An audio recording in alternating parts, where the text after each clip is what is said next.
Hello everyone, my name is Scott Gross and I'm the Business Administrator for SAU19, and I'm joined today by Brian Bulkey, Superintendent of Schools, and Wendy Kohler, the Assistant Superintendent of Schools. And we wanted to talk to you a little bit about our safety program at SAU19. I know it's been a topic of conversation in the community, and we wanted to let the community know that quarterly, the Goffstown School District and all of our emergency responders, the chiefs of police and fire, we meet collectively with building principals, and we talk about a wide array of topics. And our most recent meeting, which was earlier this week, we wanted to kind of brief the community on what some of those topics were.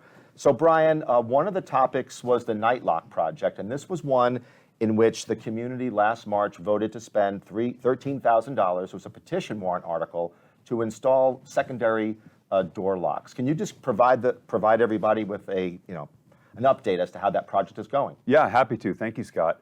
So the Night Lock project is ongoing. All the night locks have been purchased. We had to actually go through the process, Scott, of requesting a variance from the state fire marshal for each of our locations, which has been done. That was all granted. And right now we're at the installation phase. So Scott, people may recall in the Goffstown community that last year when the citizens petition warrant article was brought forward, the parent group that brought that forward had a lock installer. So we are the beneficiary of some free labor, and that installation is happening right now in one of our schools.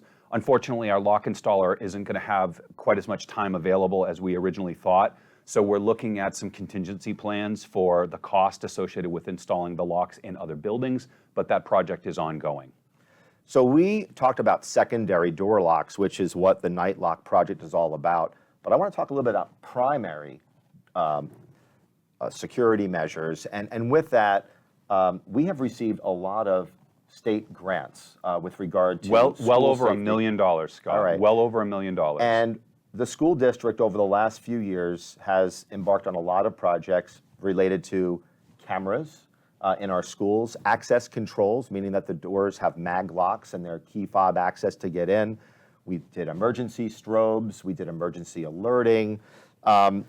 Let's talk a little bit about some of these projects with respect to access controls. We literally just finished that project, so I know that there was a lot of impetus for secondary door locks, but our focus as a district was primary access, correct? Yeah, that's true. So the recommendations from Homeland Security continue to be what are called Columbine types locks.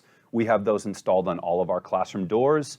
Those have the ability to be locked and unlocked from both sides of the door. That's a primary function of that. But we do believe that the Night Lock project is a good supplemental secondary lock or barricade for those classroom doors as well. And I think, Wendy, we talk about a lot of this in our meetings, but there are certain components of safety that, as part of our plan, that are confidential. And I think it's important to let the community know that we do take safety seriously, but we can't divulge, right, some of our measures. We need to be really careful that we want to make sure that the community knows that we're doing all of these different protective measures for our students, but we also don't want to put too much information out, because what we don't want to have happen is for that information to get out to the wrong person who could be trying to use that for something violent or negative. So we're really careful about what we put out. I know Mr. Bulkey just talked about those secondary door locks. Those are not only on our outdoor classrooms, but are interlocking for our classrooms that you can go between the inside of the building as well. Those are in there. So I think there's a lot of different things that are happening in the district, and I know it's hard for parents because they feel like they don't know everything, but there is a reason for that. We're trying to be really cognizant to keep some things kind of under wraps for our student safety. Now, Brian, we talked a little bit about security cameras, and we most recently received a SAFE grant from the state to upgrade our cameras. Can you let the community know, what that project entailed, how many cameras, we have, interior, exterior, that type of thing? Yeah, so rough numbers. So when we originally did cameras across our schools, they were analog cameras. So we have upgraded all of our analog cameras to digital. We have in excess of 300 security cameras in the Goffstown School District. Here in the studio at Goffstown High School, we have well over 100 cameras at Goffstown High School. So our campuses, interior and exterior, have extensive video surveillance coverage of all of our buildings. All right. One component of safety is addressing, behaviors, and we have students who potentially could be going through a certain situation in their lives, and sometimes the outgrowth of that could be a threat, to our school community. Wendy, can you talk a little bit about a recent grant that you applied for and what that's all about? Yes, so in both Goffstown and New Boston, we applied for a grant to get a NBITA threat assessment tool. And what this does is it looks at different aspects that are going on with students to make sure that we are being cognizant of how we are responding to any interventions that need to be made with a student. And those things that come through with a student, they could be related to self-harm, they could be hostility towards the school community or another person. And there is a specific tool so that we know that we're not underreacting or overreacting to certain situations. And what I love about this is it's going to be used in all of our buildings here in the SAU, but it also provides information for what do you do now. So you know about this issue with this student, whether, like I said, it's self-harm or it's something hostile towards the school community, and it gives you the steps of what you do next, which I think is something that we really needed for continuity in the district. So this year, we are doing all of our training with administrators, our school counselors, our BCBAs, and others. And then in year 2, we're going to continue to train other staff members so that everybody is cognizant of what are the things that we're looking for with our students that could be a threat. And like I said, it could be a threat towards themselves or someone else. So we're really excited to be able to use this tool and have these conversations as a district. We're not going to be working in isolation. And I think, any time that you're getting together with multiple professionals in the same room to be able to discuss what should we do next, this gives us the tool to be able to do that. So we're doing lots of training this year through this organization, NBITA. This is the most widely used threat assessment tool in the United States that we're using, and they're using it at both the pre-K through 12 environment and at the college environment as well. So we look forward, to implementing that. Brian, one of the things that the school district has embarked on the last couple of years is the confidential reporting. So when we talk about, threats and the reporting of a threat, can you talk to the community a little bit about what that entails? Sure. Well, the first thing I'd point out is this project was actually a recommendation from the community. Mrs. Kohler and I received a request from Goffstown Parents in Action, which is a group of parents that are focused on school safety. And they asked us to consider this, and we agreed. We thought that this was a really good project. On our website, anyone who has a confidential tip can provide it to us, whether it's a concern about a student, a community member, whatever it may be. And school administrators get that information when it's submitted, and we're able to act on it. We always do this in concert with our partners in law enforcement and our first responders on police and fire. And this is just another tool, Scott, that if somebody has something that they want to share, they're able to do that in a confidential way. We really can't ever do enough for school safety. And it's so unfortunate that we live in an environment now where these horrific acts of mass casualties and violence occur all the time, and we can't be prepared enough. And it truly does take all of us. It takes all of us to see something, say something, and how do you say something? Well, one of the ways that you do that, Scott, is through the confidential reporting system.